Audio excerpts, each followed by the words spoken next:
खैर मकदम है आप सभी का ईटीवी उर्दू के इस prime time debate show big bulletin में। आपके साथ मैं हूं समीर अब्बास। दिल्ली में एमसीडी चुनाव में मिली करारी हार और पार्टी में टूट की जबरदस्त सुगबुगाहट के बीच अब आम आदमी पार्टी के बड़े नेता कुमार विश्वास ने भी अपनी पार्टी पर करारे बयानों का बम फोड़ा है। कुमार विश्वास ने अपनी पार्टी पर हमला बोलते हुए कहा है कि आपके चुनाव हारने की वजह ईवीएम नहीं बल्कि लोगों का उनकी पार्टी को वोट ना देना है, लिहाजा हार के लिए ईवीएम को जिम्मेदार ठहराना एक गलत फैसला था। असलियत यह है कि आपका कांग्रेसीकरण हो चुका है और पार्टी के अंदर भरोसा कम हुआ है। कुमार का केजरीवाल के लिए विश्वास इसलिए भी हिल गया है क्योंकि उनके मुताबिक एमसीडी और उससे पहले पंजाब के चुनावों में भी सही उम्मीदवारों को पार्टी ने टिकट नहीं दिए और नेताओं ने बंद कमरों में बैठकर मनमाने फैसले लिए। दिल्ली में हार के बाद प्रदेश अध्यक्ष दिलीप पांडेय इस्तीफा दे चुके हैं। भगवंत मान बगावती तेवर दिखा रहे हैं। अलका लांबा और कपिल मिश्रा जैसे नेता मान रहे हैं कि हार ईवीएम नहीं अपनी गलतियों की वजह से हुई और अब कुमार का विश्वास डोल जाना। बड़ा सवाल यह है कि आपका क्या होगा? क्या दिल्ली की राजनीति एक नई करवट लेने जा रही है? इसी पर करेंगे अपने तमाम मेहमानों से तफसीली बातचीत, लेकिन सबसे पहले यह रिपोर्ट।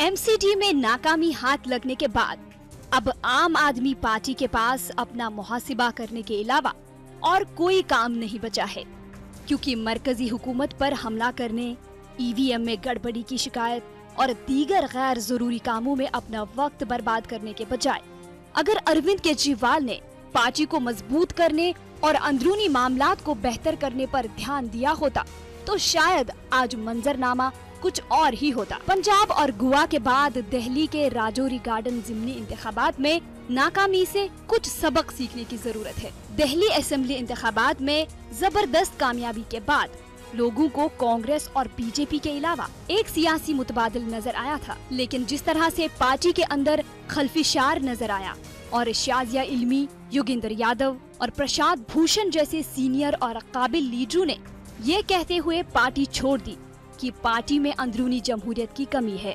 और इख्तलाफात राय को जगह नहीं मिल रही है, जिसके बाद ही अरविंद केजरीवाल को पार्टी चलाने के अपने अंदाज में सुधार लाना चाहिए था। लेकिन एक के बाद एक सीनियर और काबिल लीडर पार्टी छोड़ते गए और केजरीवाल को कोई फर्क नहीं पड़ा, जिसके बाद आम आदमी पार्टी को एक के बाद एक नाकामी का सामना करना पड़ा। एक वक्त था जहां आम आदमी पार्टी की लहर थी, वहां आज बीजेपी धीरे धीरे अपने आप को मजबूत करती जा रही है। यही हाल तकरीबन कांग्रेस का भी है। कई लीडरों ने कांग्रेस लीडरशिप पर सवालिया निशान लगाया है। नहीं, प्रचार मैंने इसलिए नहीं किया क्योंकि मुझे किसी ने कहा ही नहीं, तो अपने आप तो निकल नहीं सकती थी।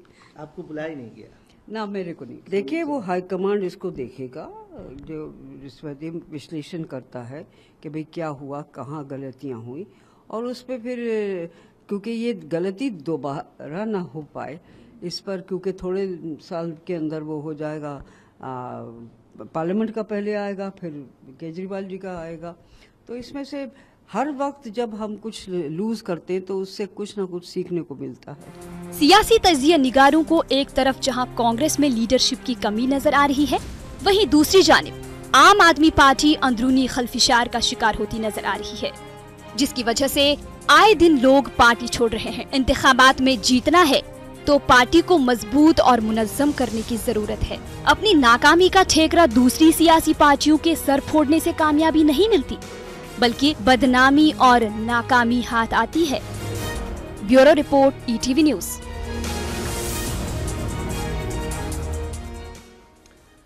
तो दिल्ली की राजनीति क्या एक नई करवट लेने जा रही है, यह हमारा आज का सवाल। तमाम खास मेहमान हमारे साथ जुड़ चुके हैं। अश्विनी उपाध्याय साहब हमारे साथ मौजूद हैं, भारतीय जनता पार्टी के स्पोक्स पर्सन।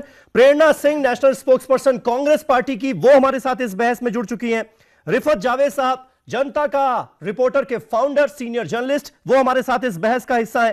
अर्जुन जोशी साहब, जो कि आम आदमी पार्टी के लीडर हैं, आम आदमी पार्टी का पक्ष रखने के लिए आज मेरे स्टूडियो में मेरे साथ मौजूद है। और अरविंद निषाद साहब, स्पोक्स पर्सन जेडीयू के पटना से हमारे साथ इस बहस का हिस्सा है। रिफत, शुरुआत में आज आपसे करना चाहूंगा, आम आदमी पार्टी के नेताओं के जिस तरह से स्टेटमेंट्स आ रहे हैं, जिस तरह से पार्टी लाइन से अलग हटकर नेता बयानबाजी कर रहे हैं, भगवंत मान जिस तरह से बगावती तेवर दिखा रहे हैं, दिल्ली के दो बड़े नेता पार्टी लाइन से हटकर बयान दे रहे हैं, कह रहे हैं हम अपनी गलतियों की वजह से हारे, हमें अपने अंदर झांक कर देखने की जरूरत है, ना कि ईवीएम को जिम्मेदार ठहराने की जरूरत है। और अब कुमार विश्वास का यह बयान, क्या पार्टी टूटने जा रही है?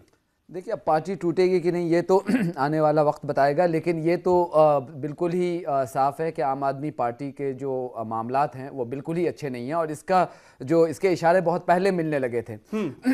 हम बात करेंगे कि इसकी वजूहात क्या रही, क्यों हारे, लेकिन मेरा ये कहना यह है कि चाहे वो अलका लांबा हो या कपिल मिश्रा हो या फिर भगवंत मान हो, ये जो सवाल ये उठा रहे हैं, इन्होंने पंजाब इलेक्शन के पहले क्यों नहीं सवाल उठाए जब गलत कैंडिडेट्स को ओपनली टिकट्स मिल रहे थे? इन्होंने उस वक्त क्यों नहीं आवाज़ उठाई थी कि जब पार्टी ने गोवा जाने का फैसला किया था? मैंने 1 साल पहले कहा था अपने ब्लॉग में और जनता का रिपोर्टर पे भी कि वहां जाने का फैसला इंतहाई अहमकाना है, चूंकि उनका बेस नहीं है वहां पे, और वो जिन इश्यूज को वहां बेच रहे थे वो इश्यूज वहां रेलेवेंट ही नहीं था। मैं जब अरविंद केजरीवाल का इंटरव्यू कर रहा था गोवा इलेक्शन के वक्त में, तो तू मैं हो गई थे, वो बात मानने को तैयार नहीं थे। वो कह रहे थे गोवा में लहर है। मैंने कहा ये मेरा ससुराल है, मैं देख करके आ रहा हूं कि यहाँ पे आपको एक भी सीट नहीं मिलेगी। वो माने ही नहीं। तो मसला यह है कि जब ये आपने ये कहा था कि हम मशवरे से हर फैसला करेंगे, आज जो बात खुल करके सामने आ रही है कि आपने मशवरे नहीं किए थे।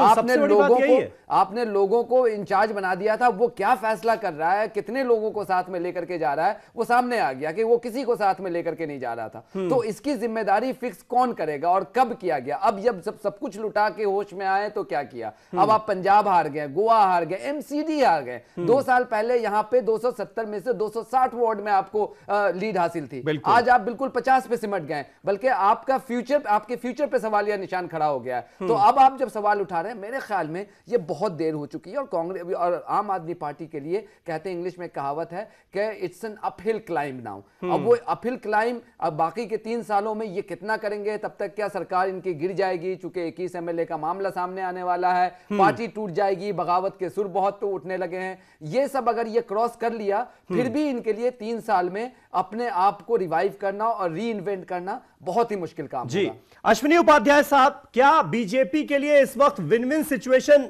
आप देख रहे हैं? क्योंकि अरविंद केजरीवाल जो सबसे बड़ी मुखालिफत की आवाज बीजेपी के लिए एक खड़ी होती थी, वो कमजोर हो रहे हैं। तो क्या बीजेपी इसे इस तरह से देख रही है कि भाई जो सबसे बड़ा विपक्ष था दिल्ली में, जो सबसे बड़ी चुनौती थी आपकी पार्टी के लिए, वो खत्म हो जाएगी? और क्या यह कहना जल्दबाजी अभी नहीं होगी कि आम आदमी पार्टी में टूट हो रही है, या फिर कुछ ऐसा हो सकता है जिससे बीजेपी को फायदा हो?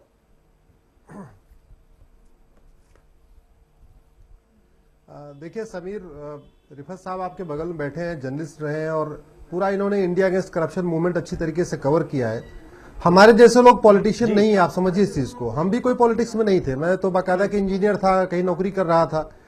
हम हो गए, चाहे अरविंद जी हो गए, चाहे मनीष जी हो गए, सारे लोग एक नॉन पॉलिटिकल बैकग्राउंड के थे। हम लोग एक आंदोलन से निकल के आए, लेकिन जनता ने हमारे ऊपर बहुत भरोसा किया था। मैं आज चूंकि थोड़ी सी बात बीजेपी से करने के पहले मैं बैकग्राउंड पे जाना चाहूंगा। और जब आपकी कथनी और करनी में अंतर हो जाता है, आप टोपी जब पहनेंगे स्वराज की और अपना राज चलाएंगे, दूसरों से कोई बात नहीं करेंगे, आप कहेंगे मैं बिल्कुल 100 में रहूंगा, और 160 रुपए की थाली खाने के बजाय 16,000 की थाली खाना शुरू कर देंगे। आप बिल्कुल कहेंगे कि हम तो जनता की सेवा करेंगे। और 2 साल हो गया, आज तक आपने एक डिपार्टमेंट नहीं लिया। आप जरा किसी भी और मुख्यमंत्री को उठा के देख लीजिए, आप यूपी में देख लीजिए, यूपी के मंत्रियों के पास 5 से 6 विभाग है और मुख्यमंत्री के पास 37 विभाग है। दिल्ली इकलौता ऐसा राज्य है जहां का मुख्यमंत्री 2.5 साल हो गए सरकार चलते हुए, और मुख्यमंत्री ने एक भी विभाग अपने पास नहीं लिया, अपने पास कोई जिम्मेदारी रखी नहीं है। तो मुझे लगता है कि जनता भी समझती इन चीजों को कि जो हमने जिनको चुना है, जिनको एक ऐतिहासिक मैंडेट दिया है, वो वास्तव में जो उन्होंने सपने दिखाए थे वो डिलीवर कर रहे हैं कि नहीं कर रहे। मैं तो यही निवेदन करूंगा, आपके अंदर क्या है क्या नहीं है मैं तो उस पर नहीं जाऊंगा। आपको जनता ने एक हिस्टोरिक मैंडेट दिया था 2-2.5 साल पहले, और आपने उस 70 वादों में से अगर 35 वादे पूरे कर दिए होते तो मुझे लगता है ऐसी स्थिति नहीं होती है। आपने 35 तो छोड़िए, आपने 70 में 7 वादे नहीं पूरे किए, इसलिए मुझे लगता है जनता ने ये डिसीजन लिया है। और मैं दूसरी बात ये कहना चाहूंगा समीर, ठीक है, अब जनता ने हमें एक एमसीडी में हिस्टोरिक मैंडेट दिया है। ये एमसीडी ये एमसीडी दिल्ली की एमसीडी है, ये कोई पाकिस्तान, कराची या बांग्लादेश की एमसीडी नहीं है, ये दिल्ली की एमसीडी है। तो अब मुख्यमंत्री जी की जिम्मेदारी होती है वो खुद लीड करे, एमसीडी को अपने साथ मिले, सारे सांसदों को अपने साथ मिले, एक विजन बनाए कि दिल्ली को कैसे करप्शन और पोल्यूशन से मुक्त करेंगे। उस पर वो मुझे लगता है अगर काम करें तो ज्यादा अच्छा होगा। अगर अभी भी वो बिना किसी जिम्मेदारी के, बिना किसी मंत्रिमंडल के, बिना किसी रिस्पॉन्सिबिलिटी की ऐसे घूमते रहेंगे गोवा, पंजाब और ठीक है। उड़ीसा, बंगाल। अब तो कह रहे हैं कि हम राजस्थान जाएंगे, जी। फिर कह रहे थे अभी हम गुजरात जाने जी। वाले हैं, फिर अभी कह रहे थे हिमाचल जाएंगे। अगर यही करेंगे तो मुझे लगता है इस पार्टी का फिर खत्म होना एकदम निश्चित है। ठीक है, अर्जुन जोशी साहब हमारे साथ मौजूद हैं, आम आदमी पार्टी के युवा नेता हैं। अर्जुन, क्या सबसे बड़ी दिक्कत यह है कि अरविंद केजरीवाल इस बड़ी हार की जिम्मेदारी लेने से बच रहे हैं, जिसकी वजह से सारी दिक्कत हो रही है क्या? और एक आदमी, आला कमान संस्कृति, आला कमान कल्चर, जिसका अरविंद केजरीवाल लगातार विरोध करते आए जब वो सड़कों पर आंदोलन करते थे कांग्रेस और बीजेपी के खिलाफ, आज वही आला कमान संस्कृति क्या आपकी पार्टी पर भी हावी हो गई है क्या? साफ साफ कुमार विश्वास साहब कह रहे हैं कि बंद कमरे में सारे डिसीजन ले लिए जाते हैं, किसी से पूछा उछा नहीं जाता। देखिए, सबसे पहले तो मैं ये कहना चाहूंगा कि जो हमारी पार्टी है वो एक परिवार की तरह है। परिवार में हर किसी को अपनी जो दिल की बात है वो बोलने का हक है। तो आज कुछ लोग नाराज होकर के कुछ बोल रहे हैं तो वो उनका हक है। उस चीज में पूरी पार्टी साथ में मिलकर के एक डिसीजन लेगी और आगे बात बनेगी। नहीं, लेकिन जो लोग नाराज हुए हैं वो इस वजह से नाराज है ना, क्योंकि जब टिकट बंट रहे थे तो उनकी राय तक नहीं ली गई। जो आपके संस्थापक सदस्य हैं, जो बड़े नेता हैं, कम से कम उनकी राय तो ले ली जाती, या फिर एक ही आदमी सब कुछ डिसाइड कर रहा है? नहीं, एक आदमी सब कुछ डिसाइड नहीं कर रहा है, लेकिन आप ये समझिए कि परिवार में बहुत सारे झगड़े होते हैं, उस झगड़े को अंदरूनी तरीके से सॉल्व करा जाता है। तो वो अब सॉल्व होगा। हाँ, मीडिया के सामने सब कुछ रखना जरूरी होता है, तो उस तरीके से सब कुछ रखा जा रहा है और उस चीज को सॉल्व करेंगे। बात ये आती है कि जनता के पास क्या मैसेज पहुंच रहा है। अब बीजेपी ये कह रही है कि 5 साल और में वो सब कुछ सुधारेगी। पिछले 10 सालों में मेजॉरिटी रही है बीजेपी की एमसीडी में, काम एक भी नहीं हुआ। दिल्ली को कूड़े का डब्बा और एमसीडी को भ्रष्टाचार का अड्डा लेकिन ये बना सारी रखा बातें था। तो जनता ने मानी नहीं ना, खारिज कर दिया ना इसको। जनता के पास गलत मैसेज पहुंचा। नहीं, इलेक्शन मीडिया के थ्रू, हर जगह नतीजों से पहले आप ये बातें कह रहे थे तो बहुत अच्छी लग रही थी ये बातें, लेकिन अब नहीं अच्छी लग रही ना ये बात, क्योंकि जनता ने तो खारिज कर दिया। जनता ने खारिज करी, आपकी बात बिल्कुल सही है, लेकिन गलत मैसेज पहुंचा। मोदी वेव, मोदी लहर। मोदी जी पिछले 3 सालों से हैं, बीजेपी की एमसीडी में सरकार है पिछले 10 सालों में। ये बड़ा वो अभियान चला, स्वच्छ भारत अभियान चला, 3 सालों में तो कुछ फर्क नजर नहीं आया। हाँ। इन्होंने 272, लेकिन उसके बावजूद भी मोदी वेव है, आप ये मान रहे हैं ना? 66, 272। अब नरेंद्र मोदी उनकी पार्टी में है, प्रधानमंत्री है देश के, तो वो उस नाम का फायदा क्यों नहीं उठाएंगे? आप केजरीवाल के नाम का फायदा उठाते हैं ना। काउंसलर की टिकटें बदली गई, जो काउंसलर की टिकट पिछली बार लड़े थे, इसका मतलब उनने साफ कर दिया कि भ्रष्टाचार चला है, काम नहीं हुआ है। जो पेंशन बनी थी 20 करोड़ का उसमें घपला रहा। आपके गोस्ट एम्प्लॉइज थे एमसीडी में जो कूड़ा साफ करने के लिए रखे हुए थे, 45,000 ऐसे एम्प्लॉइज थे। ठीक है, तो उनकी सैलरी कहां जा रही थी? ठीक है, वो तो सारी बातें पुरानी हो गई, लेकिन आपने क्या किया? आप ये देखिए ना, आज आपने क्या किया? रिजल्ट आने के बाद आपने सारा दोष ईवीएम पर मर दिया। मनीष सिसोदिया, आशुतोष जैसे बड़े नेता सिर्फ ये कहते हैं नहीं जी हमारी तो कोई गलती है ही नहीं, जनता ने तो हमें ही वोट किया। कोई ऐसा रीजन ही नहीं था कि आम आदमी पार्टी को वोट ना करे जनता। ये कोई बात हुई? नहीं, 2 कारण है हमारे हार के। हाँ। एक कारण जरूर है कि गलत मैसेज पहुंचा है जनता तक। हमें पिछले 2 सालों में काम नहीं करने दिया, एमसीडी के कारण हमारे बहुत काम रुके हैं। आज की डेट में आप किसी से भी सड़क पे पूछें तो लोगों को कम अवेयरनेस है कि कूड़ा साफ सफाई करने का काम किसका है और किसका पानी लगाने का काम किसका है। दूसरी बात, ईवीएम में गड़बड़ी हुई है। आप बीजेपी के इतने बड़े नेता अडवाणी जी, सुब्रमण्यम स्वामी जी, इन लोगों ने साफ साफ बोला है कि ईवीएम में गड़बड़ी हो सकती है। बाकी देशों के बड़े बड़े developed Nations, Ireland, Netherlands, USA, UK, कोई भी ईवीएम का इस्तेमाल नहीं करता है। आयरलैंड ने 51 मिलियन पाउंड जो कि 420 करोड़ लगाकर, ठीक है, तो सही फोरम पर उठाएंगे ना आप। ये थोड़ी आप कहेंगे कि आप जब जैसे जैसे ईवीएम जब आपकी हार हो गई, जब आपकी हार हो गई, देखिए हम तो आपने कहा जी ईवीएम से टेम्परिंग हो गई। ये तो सारे वोट हमें पड़ रहे थे लेकिन चले गए बीजेपी को। करके दिखाएंगे जहां पर बीजेपी को वोट कई सालों से नहीं पड़ते हैं, हमारे 100 वॉलंटियर हैं, ठीक है, वहां एक भी वोट नहीं मिला। ठीक है, प्रेरणा सिंह जी, क्या आपको लगता है कि ये जो ईवीएम का इशू नतीजे सामने आने के बाद आम आदमी पार्टी की तरफ से खड़ा किया गया, वो बिल्कुल उल्टा पड़ा? और ये एक बड़ी वजह है कि जिस तरह से आज पार्टी दोफाड़ होती हुई नजर आ रही है। एक गुट जो है वो कह रहा है कि नहीं जी ईवीएम की नहीं, हमारी गलती है। दूसरा गुट इसी बात पर टिका हुआ है कि नहीं, सब कुछ ईवीएम का किया धरा है। देखिए, मेरे दोस्त जो आम आदमी पार्टी से आए हैं, मैं उनसे सवाल पूछना चाहती हूँ कि रजौरी गार्डन में तो वीवीपैट से इलेक्शन हुआ था, वहाँ पे तो ईवीएम में गड़बड़ी नहीं थी, तो वहाँ पे आपकी जमानत जब्त क्यों हो गई? जब आपकी 70 में से 67 सीटें आई तब भी क्या ईवीएम में गड़बड़ी के कारण आई थी? आपको जनता ने पूरी तरीके से नकार दिया है। ये झूठे वादों पर दिल्ली में सत्ता में आए थे, अपने 70 के वादों में से 7 तो क्या इन्होंने 2 वादे भी पूरे नहीं किए हैं, और उसके बावजूद भी ये लोग क्लेम कर रहे हैं कि आपने 70 में से 65 और 62 वादे पूरे कर दिए हैं। मतलब झूठ बोलने की एक हद होती है, और वो आम आदमी पार्टी उसको भी पार कर चुकी है। ये पार्टी झूठ के पुलिंदे पर बनी थी, और आज जनता ने इनको पूरी तरीके से नकार दिया है। ये रेफरेंडम है केजरीवाल सरकार के खिलाफ, वो तो बात, और मुझे लगता है केजरीवाल आम आदमी पार्टी देना चाहिए, लेकिन आपकी पार्टी के अंदर भी तो जबरदस्त फूट है। आप वो भी मानिएगा क्या? आपकी पार्टी के अंदर जो जबरदस्त फूट चल रही है, जिस तरह से एमसीडी इलेक्शन से पहले फूट नजर आई, लवली साहब बीजेपी का दामन थाम लेते हैं, बरखा शुक्ला सिंह वहां चली जाती हैं, और उसके बाद अब शीला दीक्षित साफ साफ कह रही हैं कि उनकी पार्टी में इज्जत ही नहीं की गई, चुनाव प्रचार में उन्हें बुलाया नहीं गया।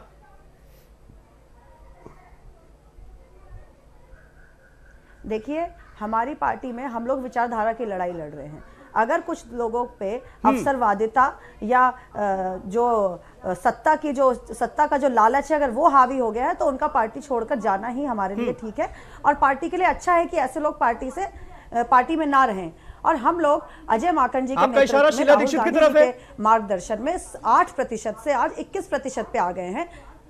हम लोग 8% वोट हमको मिला था, आज हम लोग 21% वोटों पर यहाँ पर आ गए हैं, और हमारा संघर्ष जारी है।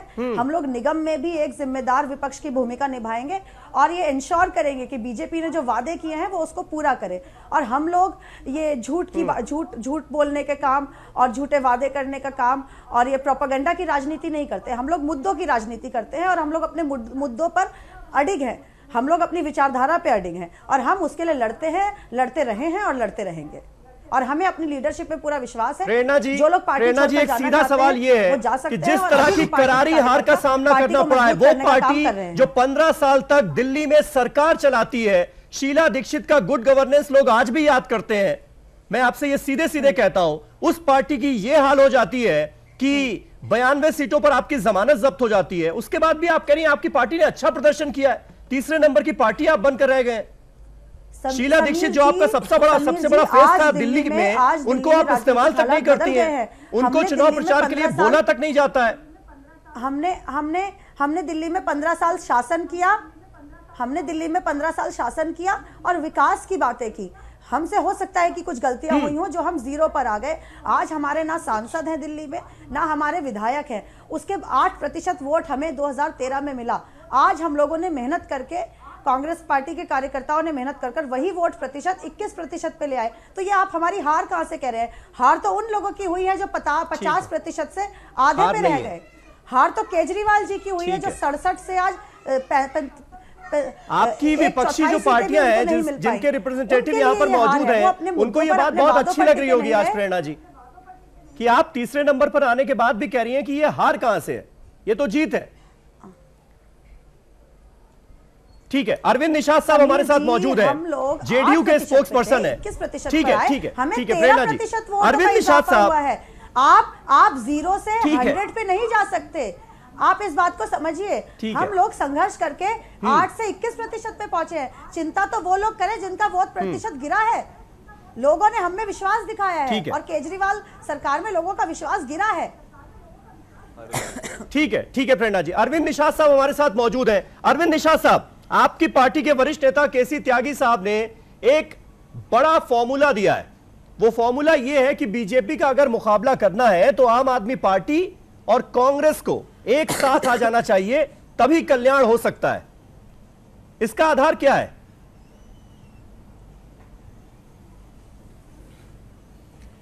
देखिए, बीजेपी को रोकने के लिए बिहार में जो फॉर्मूला तय हुआ और बिहार में जो प्रयोग हुआ, वह बीजेपी के विजय रथ को बिहार ने रोकने का काम किया।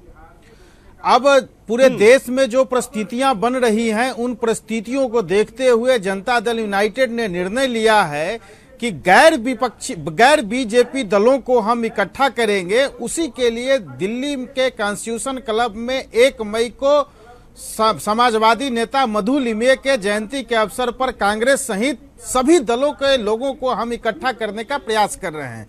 उस अवसर पर हम लोग बैठ करके चर्चा करेंगे कि आज जो परिस्थितियां बन रही हैं, इन परिस्थितियों का कैसे सामना किया जाए और देश को सांप्रदायिक शक्तियों से बचाने के लिए हम लोग एक जगह बैठ करके उस पर गहन मंथन करेंगे, विचार करेंगे, ताकि बिहार में जो महागठबंधन का निर्माण हुआ है, इस सफलतम महागठबंधन का फॉर्मूला देश में कैसे स्थापित हो, इस रणनीति पर हम लोग वहां काम करेंगे। रिफत, लेकिन बड़ा सवाल यह है कि जब ये सारे विपक्षी दल मिलकर ये कहते हैं कि अगर मोदी का मुकाबला करना है, बीजेपी का अब मुकाबला करना है, तो सबको साथ आना होगा, तो कहीं ना कहीं वो ब्रांड मोदी को और बड़ा तो नहीं बना रहे होते हैं? देखिए, अगर हम एमसीडी इलेक्शंस के कॉन्टेक्स्ट में अगर ये कह रहे हैं तो हम बहुत सारी ऑब्वियस चीजों को नजरअंदाज कर रहे हैं। देखिए, मोदी वेव तो है, मोदी की पॉपुलैरिटी है, यूपी में हमने देखा है। जी अश्विनी जी, इसके बाद मैं आप ही के पास आ रहा हूं। जी, उत्तराखंड में हमने देखा है, लेकिन जहां तक दिल्ली में है, दिल्ली में मोदी वेव से ज्यादा मेरे ख्याल में हम नजरअंदाज कर रहे हैं मनोज तिवारी की अपनी पर्सनल कारिश्मा को। हाँ। देखिए, मनोज तिवारी का बड़प्पन है कि उन्होंने जीत का श्रेय जो है, जीत की पूरी जो क्रेडिट है जीत का, उन्होंने पीएम मोदी को दिया है। लेकिन मनोज तिवारी को, सॉरी, सतीश उपाध्याय को बदल करके मनोज तिवारी को लाने के पीछे वो एक बड़ा मास्टर स्ट्रोक था। न सिर्फ वो पूर्वांचल के हैं बल्कि एक पॉपुलर लीडर हैं। मनोज तिवारी एक ऐसे लीडर हैं जो हर पार्टी में न सिर्फ उनके चाहने वाले हैं बल्कि लोग इज्जत करते हैं उसकी। तो ये बहुत बड़ा उनका एक मतलब ये रहा है। तो दिल्ली के कॉन्टेक्स्ट में तो मुझे नहीं लगता कि मोदी वेव का बहुत बड़ा असर था। मोदी लेकिन दूसरे स्टेट में था। लेकिन हाँ, अगर ओवरऑल अगर मोदी का इनको मुकाबला करना है तो आज के दिन में ये तो इसमें कोई दो राय नहीं है कि पीएम मोदी का जो मैजिक है वो अनस्टॉपेबल है। अश्विनी जी, कुछ आप ऐड करना चाह रहे थे, और मैं उससे पहले आपको बता दूं कि केसी त्यागी साहब जो कह रहे हैं वो फॉर्मूला दे रहे हैं, उसका लॉजिक एक नजर आता है। वो ये कह रहे हैं कि कांग्रेस जो है वो अब इलेक्शन अकेले तो नहीं जीत सकती, इसलिए जो आने वाले लोकसभा चुनाव है 2019 में और 2020 में दिल्ली के विधानसभा चुनाव जो है, उसमें कांग्रेस और आम आदमी पार्टी को मिलकर लड़ाई लड़नी चाहिए। जैसा कि एमसीडी में हमने देखा, अगर वोट परसेंटेज हम देखें तो दोनों पार्टियों का मिलाकर बहुत ज्यादा हो जाता है, जबकि बीजेपी का जो है वो 36% के आसपास रहता है और इन दोनों पार्टियों को मिला दें तो 47% के आसपास पहुंच जाता है। ये वो लॉजिक भी दे रहे हैं। तो आपको लगता है कि अगर ये दोनों साथ आ गए तो खतरा हो जाएगा? नहीं, पहली बात तो समीर मैं बताऊं कि जितना मैं अभी राजनीति को मैंने समझा है, राजनीति में और एक मिला के दो नहीं होता। कभी कभी एक और एक मिला के 11 हो जाता है और कभी एक और एक मिला के 0 भी होता है, 1 - 1 हो जाता है, हमेशा 1 + 1 नहीं होता है। ये मुझे लगता है, जो जितनी मेरी अपनी समझ है। दूसरी बात मैं आपको बताऊं, आज की डेट में आप देखो हो क्या रहा है। सारे ये कह रहे हैं कि सारे लोग मिल जाओ, किस लिए मिल जाओ? बीजेपी को हराना है। कोई भ्रष्टाचार को हराने की बात नहीं करता, कोई विकास की बात नहीं करता। ये नहीं कहता चलो हम लोग सारे लोग मिल जाओ और हम बीजेपी से अच्छा विकास करके दिखाएंगे, इसकी कोई बात नहीं करता। ये कहते हैं भैया सब लोग मिल जाओ, हमारा 8% वोट, तुम्हारा 3% वोट, तुम्हारा 5% वोट, और हम सब मिलकर इनको जिता देंगे। मुझे लगता है कि आज की डेट में समीर, ये जमाना हम लोग 21वीं शताब्दी में चल रहे, 2017 है, ये 1957 या 1967 नहीं है जहां ये फार्मूले चलते थे। अब जनता केवल ये चाहती है कि जो आपके मैनिफेस्टो में है, जो आपकी कथनी है, वो आपकी करनी है कि नहीं है। अगर आपकी कथनी और करनी में डिफरेंस है, आप कोई सा फार्मूला ले आइए, कोई फायदा नहीं होने वाला है। और जहां तक ये सांप्रदायिकता, देखो मैं भी सुप्रीम कोर्ट में वकालत करता हूं, संविधान से लेके किसी भी एक्ट में, किसी रूल में सांप्रदायिकता की डिफिनीशन नहीं लिखी हुई है। हमारे नेताओं ने जरूर सांप्रदायिकता की डिफिनीशन बना लिया है, और वो भी कांग्रेस के नेता की अलग डिफिनीशन है, समाजवादियों की अलग डिफिनीशन है, और सब आपस में मिल भी जाते हैं। जरूरत पड़ने पे कांग्रेस और सपा एक हो जाती है, जरूरत पड़ने पे लालू जी कांग्रेस के साथ हो जाते हैं। तो मुझे लगता है कि ये जो कहते नहीं है, एक डर का जो माहौल है इनके अंदर, वो डर का माहौल केवल इसलिए है। मैं तो चुनौती देता हूं सारी पार्टियों को, आप बताइए, आप 1 मई को करने जा रहे हैं ना, आप 1 मई को एक एजेंडा पेश करिए कि भारत से गरीबी कैसे हटाना, तो समझ में आती है बात। आप 1 मई को एक चार्टर बनाइए कि भारत से भ्रष्टाचार कैसे मुक्त होगा, हमारी सरकार को आप ले आके दीजिए, हमारी सरकार काम न करे तो बात समझ में आती है। आप एक चार्टर बनाइए, भारत से शिक्षा कैसे दूर होगी, उसमें आप उस पर चर्चा नहीं करेंगे, ये केवल और केवल चर्चा करेंगे मोदी का विरोध करना है, बीजेपी का विरोध करना है, इस पर आप कैसे एक करेंगे सबको? एजेंडा तो लाइए कोई।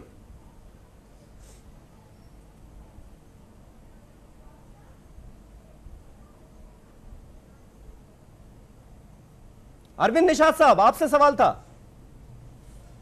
देखिए समीर साहब,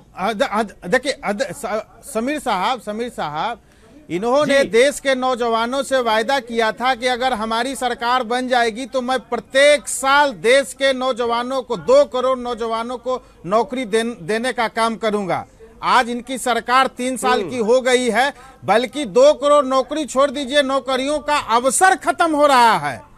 एक दूसरी बात, किसानों को विशेष अवसर देने का इन्होंने घोषणा किया था, किसानों को विशेष लाभ देने की बात कही थी। आज किसान इनके राज्य में आत्महत्याएं कर रहे हैं। आज किसान दिल्ली में प्रदर्शन लगातार 40 दिन तक तमिलनाडु के किसान प्रदर्शन कर रहे हैं, उनकी सुधि कोई लेने वाला नहीं है। तीसरी बात, जम्मू कश्मीर के जो आज हालात बन गए हैं, आज तक बुरी ऐसी हालत जम्मू कश्मीर की कभी नहीं हुई थी आजादी के इतिहास में, लेकिन भारतीय जनता पार्टी और पीडीपी के शासन में वहां दिन प्रतिदिन जम्मू कश्मीर की हालत बद से बदतर होती चली जा रही है। ये क्या नाकामी नहीं है भारतीय जनता पार्टी की? इसलिए मैं पूरे तौर पर पूरे देश के तमाम विपक्षी दलों को इकट्ठा करूंगा और मैं बताऊंगा, और नौजवानों को मैं बताऊंगा कि किस प्रकार नौजवानों को कश्मीर की हालत कैसे सुधरेगा बताओ। मैं नौजवानों आपको क्या लगता है कश्मीर की हालत कैसे सुधारना हम उसको तैयार है? इसलिए आप बताओ भ्रष्टाचार कैसे दूर करना हम तैयार है। आप इस पर चर्चा करो ना। ठीक है, भाजपा को रोकना है, मोदी जी को रोकना है, इसके अलावा इससे बाहर तो आओ आप, इसके बाहर आप आने नहीं चाहते हो। को ठगने का काम कर रहे हैं, इनका वादा खिलाफी का मुद्रा देश में एक अभियान चल पड़ा है। इनके साथ इनका जो विपक्षी दल के लोग हैं, मोदी विरोध के नाम पर एकजुट होने की अगर कोशिश आप करेंगे तो फिर दिक्कत होगी। यही अश्विनी जी आपको समझा रहे हैं। प्रेरणा सिंह जी, लेकिन क्या कांग्रेस इसके लिए तैयार है? क्या कांग्रेस आने वाले लोकसभा चुनाव में या फिर जो 2020 में विधानसभा चुनाव आने वाला है दिल्ली में, क्या कांग्रेस के अंदर भी इस बात पर सुगबुगाहट चल रही है? सोचा जा रहा है कि आम आदमी पार्टी के साथ मिलकर चुनाव लड़ा जाए तभी फायदा है? देखिए, आम आदमी पार्टी के साथ चुनाव मिलकर लड़ने का सवाल ही पैदा नहीं होता। मैंने आपसे कहा कि हम लोग विचारधारा की लड़ाई लड़ रहे हैं और आम आदमी पार्टी और कांग्रेस की विचारधारा कभी भी एक प्लेटफॉर्म पर नहीं आ सकती। वो लोग झूठ की राजनीति कर रहे हैं, हम लोग मुद्दों और विकास की राजनीति कर रहे हैं। हमने उन्हें समर्थन दिया था। जनता का जो फैसला था कि जनता ने उनको ज्यादा सीटें देकर वो विधानसभा में लाए थे, उसका सम्मान करते हुए हमने जनता का जो भाव था उसको देखते हुए एक बार उन्हें मौका देकर अपने 8 विधायकों का समर्थन उन्हें दिया जरूर था, मगर वो उन्होंने वो विश्वास तोड़ा है, उन्होंने जनता का विश्वास तोड़ा है। और दोबारा हम लोगों का कोई भी ऐसा मत नहीं है कि हम आम आदमी पार्टी के साथ दिल्ली में चुनाव लड़ेंगे। कांग्रेस 125 साल पुरानी पार्टी है और हम लोग वापस से संघर्ष करके अपना जो काम है हम लोग कर रहे हैं। हम लोग विपक्ष में है नगर निगम में, और हम लोग एक प्रेरणा जी, लेकिन फिर बेड़ा पार होगा कैसे? और इसमें आम आदमी पार्टी के सहयोग की समर्थन की हमें कोई जरूरत नहीं है। वो कैसे इस दुर्दशा से उबरेगी? सवाल तो फिर ये खड़ा होता है ना। शीला दीक्षित का आपने स्टेटमेंट सुना? वो कह रही हैं कि राहुल गांधी 2-3 घंटे उनको बैठना चाहिए कांग्रेस पार्टी के दफ्तर में, किसे कहते हैं बातचीत करनी चाहिए। आप दुर्दशा किसे कहते हैं? आप वोटों हम लोगों को जो बढ़त मिली है, क्या प्रेरणा जी, मैं शीला दीक्षित का बयान आपको पढ़कर सुना रहा हूँ। वोट प्रतिशत वो ये कह रही है कि राहुल गांधी को आगे आना चाहिए, बातचीत करनी चाहिए, पार्टी ऑफिस में कम से कम 2-3 घंटे बिताने चाहिए। देखिए अजय माकन जो कि हार की जिम्मेदारी लेते हैं और जिनकी जिम्मेदारी बनती भी है, वो जब इस्तीफा देते हैं तो उसको आप ठुकरा देती हैं, कहती नहीं इस्तीफे की कोई जरूरत नहीं है। नहीं, अजय माकन जी ने अपनी जिम्मेदारी और नैतिकता के आधार पे उन्होंने इस्तीफा दिया, और मगर पार्टी लीडरशिप को लगता है कि उनसे बेहतर कोई नहीं है जो दिल्ली को चला सके। आज उन्होंने दिल्ली में कांग्रेस को खड़ा किया है, कांग्रेस को मजबूत किया है, और अजय माकन जी की लीडरशिप में ही हम लोग आने वाला चुनाव भी लड़ेंगे। और हमें पूरा विश्वास है, दिल्ली के एक कार्यकर्ता को विश्वास है कि कांग्रेस की वापसी होगी। अभी इतनी जल्दी आप नतीजे पर मत तो फिर ये गुटबाजी है ना। फिर शीला दीक्षित गुट अलग है, अजय माकन गुट अलग है, साफ साफ नजर आ रहा है। फिर तो मैं बड़ा हैरान हूं प्रेरणा सिंह जी, थोड़ी सी मैं अगर यहाँ पे इंटरजेक्ट करूं, देखिए रजौरी गार्डन का जो रिजल्ट आया था वो साफ दिखा रहा था। प्रेरणा जी प्रेरणा जी रजौरी गार्डन का जो रिजल्ट था वो साफ दिखा रहा था कि आपके हक में एक जो आपने जो जमीन खोया था आम आदमी पार्टी को, वो आप उसको दोबारा हासिल करने में कामयाब रहे थे। अगर आपने कुछ चीजें बुनियादी तौर पे सही की होती, मिसाल के तौर पे जो अभी समीर ने बात कही कि इतनी टॉल लीडर शीला दीक्षित जिनकी इतनी पॉपुलैरिटी थी, 15 साल की गुड गवर्नेंस थी, आपने उनको नजरअंदाज कर दिया। आपके जो दो लीडर थे वो बार बार कह रहे थे, खैर बरखा का तो नहीं कह सकता, लेकिन लवली एक बहुत ही कदावर एक लीडर थे और वो बार बार अपनी नाराजगी का इजहार कर रहे थे। आपने उनको अपने पास लाने की कोई कोशिश नहीं की। ये चीज अगर आपने की होती तो आज आप तीसरे नंबर पे खुश नहीं हो रहे होते। यकीन मानिए आपकी सीटें कहीं ज्यादा होती, लेकिन आपने बुनियादी चीजें ये की हैं। और आप कहती हैं कि नैतिकता और आइडियोलॉजी की बात, आप मान लीजिए कि अगर आज भी अगर आपके हालात अच्छे हुए और लवली जिनको आप आज खरी खोटी सुना रहे हैं वो दोबारा वापस आना चाहेंगे तो आप उनको खुशी खुशी ले लेंगे। आपने दूसरे स्टेट में भी आपने किया है, तो आइडियोलॉजी की बात तो मैं नहीं मानता कि आप उस पर ये करते। अगर आपने ये डिसीजन लिया है तो बहुत अच्छा डिसीजन है कि आम आदमी पार्टी के साथ हम नहीं हाथ मिलाएंगे, लेकिन मुझे नहीं लगता कि इलेक्शन आते आते आप ये डिसीजन पे कायम रह पाएंगी। ठीक है अर्जुन, आप मानते हैं कि ये ब्रांड मोदी बड़ा होता जा रहा है, बीजेपी जो है वो बड़ी होती जा रही है? इसकी एक बड़ी वजह ये है क्योंकि जो दूसरी पार्टियां विपक्षी दल है उनमें आपस में जबरदस्त टूट है। वो आम आदमी पार्टी के लिए भी लागू होता है, वो कांग्रेस पार्टी के लिए भी लागू होता है। देखिए सबसे बड़ी बात यह है कि जो ब्रांड मोदी है उसको हम ही आगे बढ़ावा दे रहे हैं, हम ही आगे उसके बारे में बात कर करके उसको इतना बड़ा इशू बना रहे हैं। मैं आऊंगा अश्विनी जी। तो अर्जुन, हमें सबसे पहले तो उनके बारे में उनको इतना ऊपर पहुंचाने में वो बंद करना जरूरी है।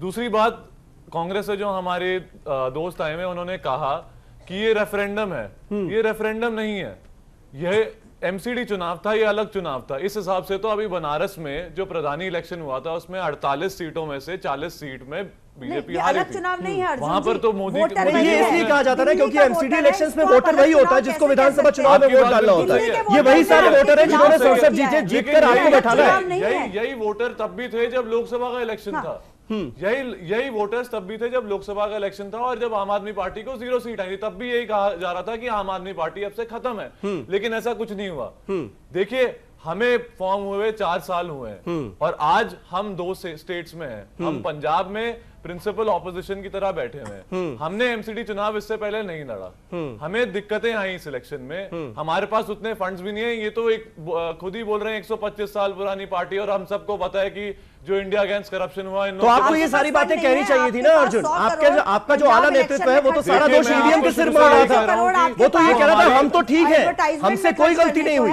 सब ईवीएम ने कर दिया। देखिए हमारा मैसेज पहुंचा नहीं जनता तक। दिल्ली का पैसा वेस्ट किया है, कोर्ट ने भी आपको इस बात के लिए फटकार लगाई है और आप कह रहे हैं कि आपके पास फंड्स नहीं है।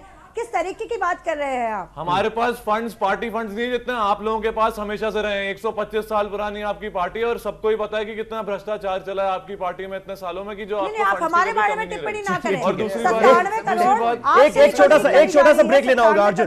प्रेरणा जी मैं आऊंगा, एक छोटा सा ब्रेक लेना पड़ेगा, एक छोटा सा ब्रेक लेना पड़ेगा। ब्रेक के बाद यह सवाल बना हुआ है कि आपका क्या होगा? आम आदमी पार्टी क्या टूट की कगार पर है? क्या दिल्ली की राजनीति एक नई करवट लेने जा रही है? एक छोटे से ब्रेक के बाद फौरन होते हैं हाजिर।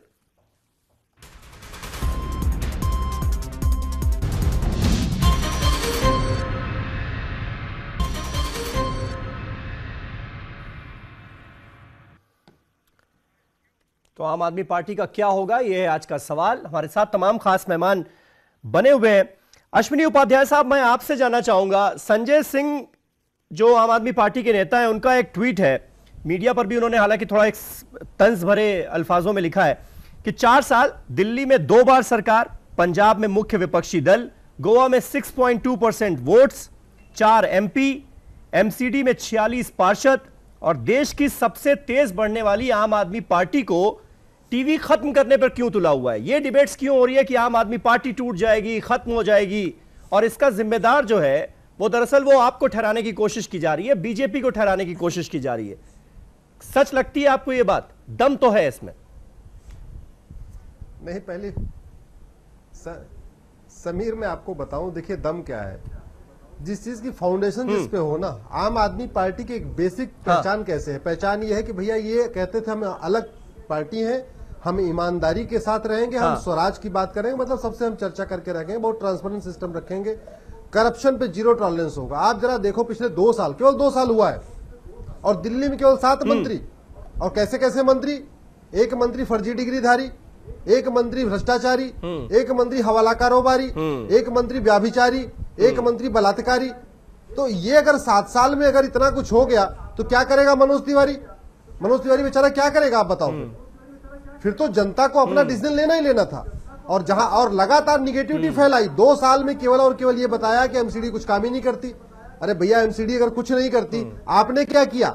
लगातार अगर आपको, अब समीर ये टाइम आ चुका है, आप दूसरों की रेखा छोटी करके आगे नहीं बढ़ सकते, आपको अपनी लंबी रेखा करनी पड़ेगी। आप इस चीज को, मुझे लगता है जो पॉलिटिकल पार्टी नहीं समझेगी उसका हश्र यही होगा। अब आपको अपना आपने क्या किया वो दिखाना पड़ेगा, दूसरों कमियां खोजने से कोई फायदा नहीं होगा। आपने क्या क्या किया दिल्ली जानती है, और हमने क्या क्या किया वो भी जानती है। अर्जुन, और मुझे लगता है कुमार विश्वास यही बताने की कोशिश भी कर रहे हैं कि अपनी लाइन बड़ी करो, दूसरों में जो गलतियां हैं बहुत निकाल ली आपने, आरोप बहुत लगा लिए, अब अपनी लाइन बड़ी करने का वक्त आ गया है। क्या पार्टी समझेगी, अरविंद केजरीवाल समझेंगे इसको? कमियां हैं उसमें कोई, देखिए हमें कमियों पे काम हो रहा है अभी लोग। अर्जुन देखिए, ये सवाल इसलिए उठता है ना कि जब आप ये कहते हैं कमियों पर काम हो रहा है तो लोगों को भरोसा नहीं हो रहा है आपका। क्यों? क्योंकि जब नतीजे आते हैं तो आप कहते हैं नहीं ईवीएम जिम्मेदार है, हमने तो सब बहुत अच्छे काम किए, लोगों ने बहुत बुरे काम किए, उसके बाद ऐसा कैसे हो सकता है कि बीजेपी को सारे वोट चले जाएं, इसलिए ईवीएम जिम्मेदार है। जब आप इस तरह की बात करते हैं ना तो भरोसा कम होता है। देखिए, ईवीएम पे हमने बोला कि ईवीएम है जिम्मेदार, लेकिन हमने ये भी बोला कि जो हमारी मोदी लहर के पीछे इतना बड़ा वो बना रखा है और पूरे दिल्ली में ये फैला रखा है, तो उस कारण भी हुआ। और हमारी जहां की ये बात रही कि डिसीजन मेकिंग, वो डिसीजन मेकिंग अलग टॉपिक है। टॉपिक ये है कि हमारा काम 2 साल में जो हुआ है वो बहुत काम हुआ है, और अगले 3 साल अभी हैं दिल्ली सरकार के पास, 3 साल हैं, चीफ मिनिस्टर भी तब वही रहेगा और बाकी हमारे एमएलए भी वही रहेंगे। तो 3 साल हमारे पास काम करने को है। दिल्ली सरकारी अस्पतालों में इतना काम हुआ, और ये बात करते हैं जनता से बात नहीं हो पाती। देखिए, हमारी मोहल्ला सभा की फाइल रोकी गई हुई है अभी तक। हमने मोहल्ला सभा की फाइल भेज रखी है जहां पर हम लोग अपने RWS पिछले 2 साल में केवल एक बात बता दें, इन्होंने कितने किलोमीटर नई सड़क बनाई है, केवल एक चीज बता दें, लोग बीजेपी के खिलाफ रहे, केवल ये बता दें कितने इन्होंने कितनी मीटर नई पाइपलाइन लगाई, एमसीडी ने ये पास करवा दिया कि वो बता समझ में आ जाएगा। बीजेपी और कांग्रेस ने मिलकर ये पास करवा दिया कि एमसीडी के जो फंड्स हैं, एमएलए के फंड से एमसीडी कोई काम नहीं करेगी। तो दिक्कतें तो जो हमें हो रही थी एमसीडी के द्वारा वो हम बताएंगे, लोगों तक हमारे को पहुंचाना वो जरूरी है, तो वो चीज हमने आगे बताई और साथ में काम भी करा। अभी 48 सीटें मिली हैं, उसमें आप देखेंगे जो इन लोगों ने गलियां नहीं बनवा रखी थी, साफ सफाई नहीं कर रखी थे, गोस्ट वर्कर्स थे, गोस्ट पेंशनर्स थे, वो आपको नजर आएगा हमारे वार्डों में। रिफत, ये बात आप मानेंगे कि 10 साल में इश्यूज तो बहुत थे, उसके बावजूद भी एंटी इनकम्बेंसी को खत्म करके इतने जबरदस्त मैंडेट के साथ वापसी करना बीजेपी का, यह तभी संभव हो पाया क्योंकि आम आदमी पार्टी जो थी वो इन बातों को उसने बार बार टीवी डिबेट्स में तो कहा, लेकिन जनता तक पहुंचा नहीं पाई। देखिए, अश्विनी जी से भी अगर आप अलग से बात करेंगे, और बहुत सारे लीडरों से मेरी जब से रिजल्ट आई है बात हुई है, तो बीजेपी के लीडर्स भी मानते हैं कि काम, मतलब नाराजगी तो थी इनके, एंटी इनकम्बेंसी बिल्कुल, इसीलिए पूरे घर के बदलने पड़े। लेकिन आम आदमी पार्टी का परसेप्शन इतना खराब था लोगों में कि लोगों ने, अब सोच के देखें, 2 चीजें आप नजर याद रखिएगा कि 2013 में आम आदमी पार्टी 28 एमएलए के साथ आती है, 49 डेज के बाद सरकार छोड़ देती है, भगौड़ा का टैग लगता है, लेकिन उसको पीपल्स कनेक्ट के जरिए अरविंद केजरीवाल उसको अपने हक में तब्दील कर लेते हैं और 1.5 साल के अंदर में अनप्रेसिडेंटेड मेजॉरिटी लेकर के आते हैं। आज आपने जो 2 इशू को बहुत हाईलाइट किया, और 3 को पकड़ लीजिए कि पानी माफ, बिजली हाफ और मोहल्ला क्लिनिक, यही वो 3 इश्यूज हैं जो एमसीडी, और ये भी कहा जीत के आगे तो हाउस टैक्स भी माफ हाँ, और यही वो 3 इश्यूज हैं जो एमसीडी के बहुत अहम इश्यूज होते हैं। इसके बावजूद आप लोगों ने आप पे यकीन नहीं किया। ये बहुत ही कॉज ऑफ कंसर्न होना चाहिए आपके लिए। अगर आप इसमें भी खुश हो जाते हैं कि हमने बहुत ये कर लिया, आप पंजाब में 20+ सीट लेकर के आए, आपको ये सोचना चाहिए कि पंजाब आपको जाने की जरूरत क्या थी। आपको सबसे पहले फोकस करना चाहिए था दिल्ली पे। आपने कहा था 5 साल केजरीवाल, अगर आप दिल्ली पे फोकस कर दे। एक और छोटी सी 30 सेकंड और लूंगा कि आपने लोगों को अपना दुश्मन बनाते रहे। आप जब आए आपने कॉन्फ्रंटेशनल पॉलिटिक्स की, बस्सी आपका फैन होता था, आपने चोर चोर चोर चोर कहते कहते पुलिस कमिश्नर को वो वाकई अपना दुश्मन बना लिया।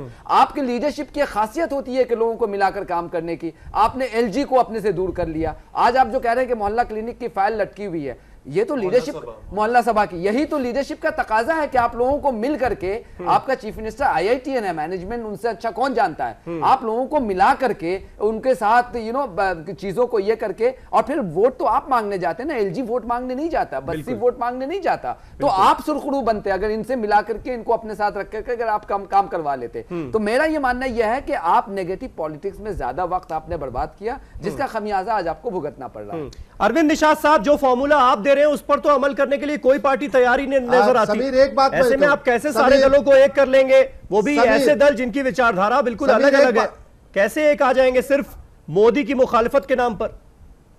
समीर, मुझे केवल 30 सेकंड दीजिए जरा।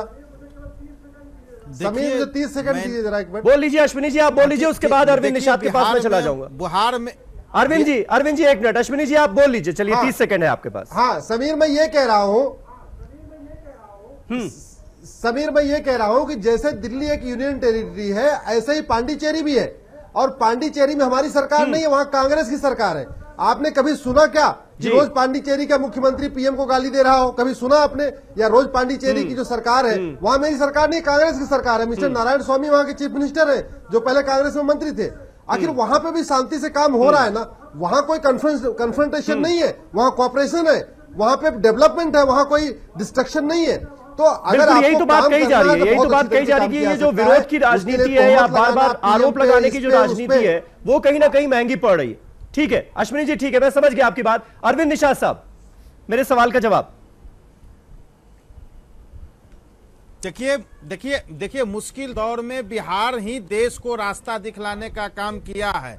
आप आजादी के पहले का इतिहास देखें, आजादी के बाद का इतिहास देखें, इसलिए और अभी जो हमने महागठबंधन का निर्माण करके पूरे देश के जो गैर विपक्षी दल के, गैर BJP दल के लोग हैं, उसको उनके समक्ष मैंने एक प्रस्ताव दिया है, और एक हमने ये महागठबंधन के निर्माण करके, उसको सफल महागठबंधन निर्माण करके हमने एक बताया है कि कैसे बिहार में गैर BJP के विपक्षी दल के लोग, हम लोग एक जगह इकट्ठा होकर के BJP को रोक सकते हैं।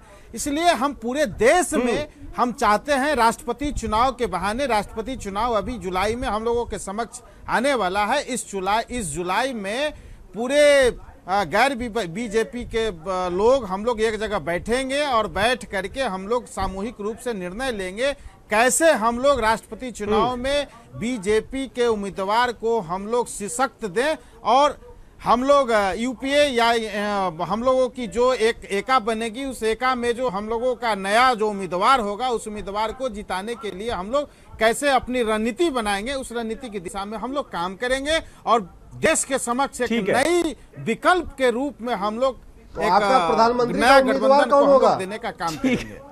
आपका प्रधानमंत्री का उम्मीदवार प्रेरणा सिंह जी होंगे।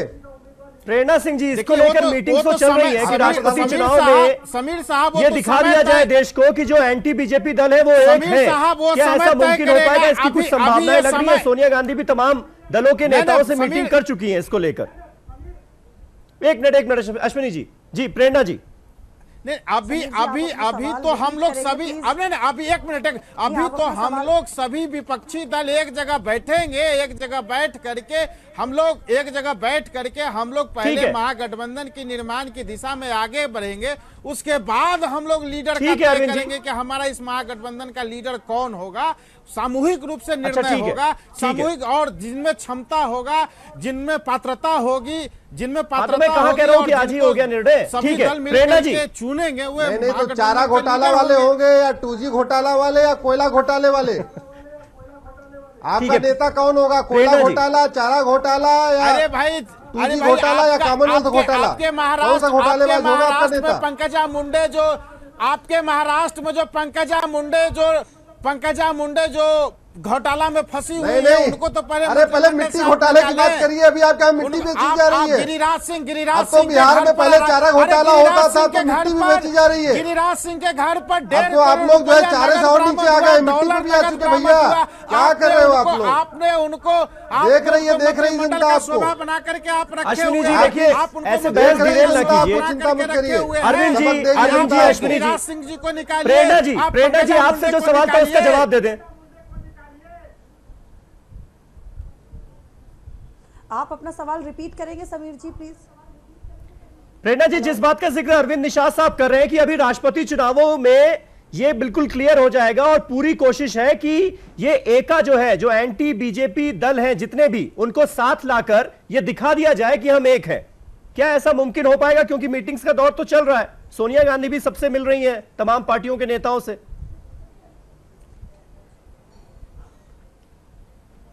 देखिए, जो भी विकास की बात करेगा, जो भी देश को जोड़ने की राजनीति करेगा, जो भी सेक्युलर पार्टीज हैं, हम उनको डेफिनेटली एक स्टेज पे या एक मंच पे लाने की कोशिश करेंगे। और हमारी जो पार्टी लीडरशिप है वो इसके लिए काम भी कर रही है। तो लेकिन ये कैसे प्रेरणा जी मुमकिन होगा? क्योंकि आपकी पार्टी के अंदर ही गुट बने हुए हैं, गुटबाजी हावी है। देखिए, हमारी पार्टी में कोई गुट नहीं बने हुए हैं। हम सभी लोग पार्टी को आगे बढ़ाने के लिए और पार्टी की मजबूती के लिए काम कर रहे हैं। हो सकता है कि इसमें कुछ बातों पर कोई सहमति ना बने, मगर उसे आप गुटबाजी का नाम नहीं दे सकते। पार्टी पूरी तरीके से एक है और हमें अपनी लीडरशिप में, सोनिया गांधी जी में, राहुल गांधी जी में और दिल्ली में अजय माकन जी के ऊपर पूरा विश्वास है। तो पार्टी जो है वो एक दिशा में चल रही है, एक दिशा में काम कर रही है और सहमति असहमति परिवार में और पार्टी में चलती रहती है। आपने अरविंदर सिंह लवली का वो बयान सुना ना? वो कह रहे हैं कि मैं तो ये चाहता हूं अब बीजेपी में आकर कि अजय माकन अपनी पोस्ट पर बने रहे ताकि हमारी पार्टी को फायदा हो। सुना ना आपने? देखिए, लवली जी अब कांग्रेस का हिस्सा नहीं है और जिस तरीके से वो अवसरवादिता या फिर सत्ता के लालच में भारतीय जनता पार्टी में गए हैं, उनके बारे में हम लोग कोई बात नहीं करना चाहेंगे। वो पार्टी की विचारधारा से कभी जुड़े ही नहीं थे, नहीं तो वो पार्टी इस तरीके से छोड़कर नहीं जाते। और इस तरीके के लोगों का पार्टी से बात हो रही है आम आदमी पार्टी पर छाए संकट की, जो ये जो 21 एमएलएज वाला मामला है, जो ऑफिस ऑफ प्रॉफिट वाला मामला है, पार्लियामेंट्री सेक्रेटरी वाला, ये भी एक बड़ी दिक्कत है क्या पार्टी के लिए इस वक्त? देखिए, सिर्फ 21 ही नहीं है, इसके अलावा 16 और भी हैं जिनके ऊपर भी कमोबेश इसी तरह के इल्जाम हैं। हाँ। अगर मई में जो लग रहा है कि अगर कोई फैसला आ जाता है और फैसला नेगेटिव रहा, इनके लिए फेवरेबल नहीं रहा, तो आप अंदाजा कर सकते हैं कि एक बहुत बड़ी पॉसिबिलिटी ये होगी कि आम आदमी पार्टी की सरकार माइनॉरिटी में आ जाएगी। अगर सिर्फ 21 ही डिस्क्वालीफाई हुए तो फिर तो एक मिनी इलेक्शन है। और उसके बाद क्या आम आदमी पार्टी 21 की 21 सीट जीत पाएगी या 21 में से भी एक भी सीट जीत पाएगी? ये बहुत बड़ा सवाल होता है। इसके बाद क्या टूट की संभावना और बढ़ जाएगी? टूट की संभावना तो मतलब बहुत पहले से लोग कह रहे हैं, इस पे यकीनी तौर पे कुछ नहीं कहा जा सकता। और अब हमें सब पता है कि जिस तरह के इशारे कुमार विश्वास दे रहे हैं या जो दूसरे लीडर दे रहे हैं, लेकिन ये किस हद तक कितना सही है, बिकॉज आज कुमार विश्वास ने क्लियरली कहा कि वो टूट नहीं होगी, उस पार्टी का हिस्सा है, उन्होंने इसको फाउंड किया था। लेकिन उससे भी बड़ी जो दुश्वारी और मुश्किल जो आम आदमी पार्टी के लिए है वो ये कि आज के दिन में जो परसेप्शन इतना खराब हुआ है, हमारे कहा जाता था बचपन में बद अच्छा बदनाम बुरा, तो मतलब आप भले ही ये काम कर रहे होंगे ग्राउंड पे, लेकिन आम लोगों की नजर में जो इनका परसेप्शन बना है वो परसेप्शन इनके, आप देखें एक बहुत स्ट्रेटेजिकली मुसलमानों ने वोट दिया था कांग्रेस या आम आदमी पार्टी को। हाँ। आज आप देखें बल्ली मरान ओखला मटिया महल हर जगह मुसलमानों ने इनको रिजेक्ट कर दिया है। ये बहुत बड़ी बात है। एक जो इनका कोर वोट बैंक था, इसी की तरह दूसरी कंस्टिट्यूएंसी में भी इनको वोट देना बंद कर दिया है। तो ये इनके लिए खतरे की घंटी है। बिल्कुल खतरे की घंटी है और आम आदमी पार्टी जितनी जल्दी हो सके इंट्रोस्पेक्शन इसका कर ले, अपने अंदर सुधार लाए, ना कि दूसरों को जिम्मेदार ठहराने की जो आदत है वो अगर जारी रही तो दिक्कत हो सकती है। बहुत बहुत शुक्रिया अश्विनी जी। वक्त मेरे पास खत्म हो चुका है, इसलिए इस डिबेट को मुझे यहीं खत्म करना होगा। अरविंद निषाद साहब, रिफत जावेद साहब, अर्जुन जोशी, प्रेरणा सिंह जी, आप सबका बहुत बहुत शुक्रिया हमारे साथ इस डिबेट का हिस्सा बनने के लिए। मंडे को, सोमवार को एक नए टॉपिक पर नई डिबेट के साथ हाजिर होऊंगा। तब तक के लिए शब बखैर।